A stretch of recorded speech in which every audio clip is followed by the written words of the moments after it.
বিএনপির মহাসচিব মির্জা ফখরুল ইসলাম আলমগীর বলেছেন, ৩৬ জুলাই বা ৫ আগস্ট ফ্যাসিস্ট শক্তিকে পরাজিত করে নতুন সুযোগ সৃষ্টি করেছে।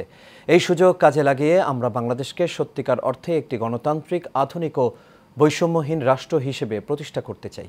সকালে মিরপুরের শহীদ বুদ্ধিজীবী কবরস্থানে বুদ্ধিজীবীদের প্রতি শ্রদ্ধা নিবেদন শেষে সাংবাদিকদের এই কথা জানান তিনি। মোশাররফ হোসেনের ক্যামেরায় মাজহারুল আমিন শুভর রিপোর্ট দেখুন বিস্তারিত। শহীদ বুদ্ধিজীবী দিবস উপলক্ষে মিরপুরে শহীদ বুদ্ধিজীবী কবরস্থানে শ্রদ্ধা নিবেদন করে বিএনপি ও এর অঙ্গ ও সহযোগী সংগঠনগুলো। প্রথমে জাতীয়তাবাদী দলের পক্ষ থেকে শ্রদ্ধা নিবেদন করেন দলের সিনিয়র নেতারা।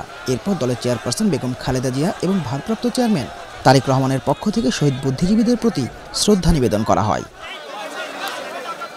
এ সময় বিএনপির সিনিয়র যুগ্ম মহাসচিব রুহুল কবির রিজভী বলেন, সংস্কার নিয়ে বাড়াবাড়ি ও রাজনীতিকদের দোষারোপ করার অর্থ ইতিহাস সম্পর্কে অজ্ঞতা।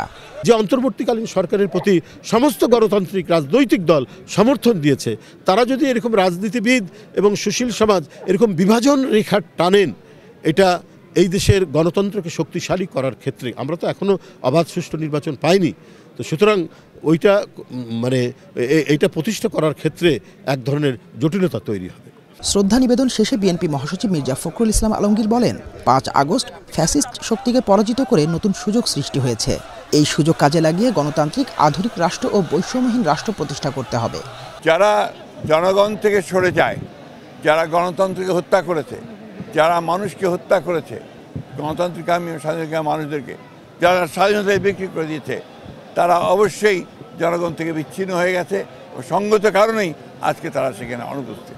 জনগণের ইচ্ছা অনুযায়ী বর্তমান সরকার দ্রুত সুষ্ঠু ও অবাধ নির্বাচনের ব্যবস্থা করবে বলেও আশাবাদ ব্যক্ত করেন বিএনপি মহাসচিব।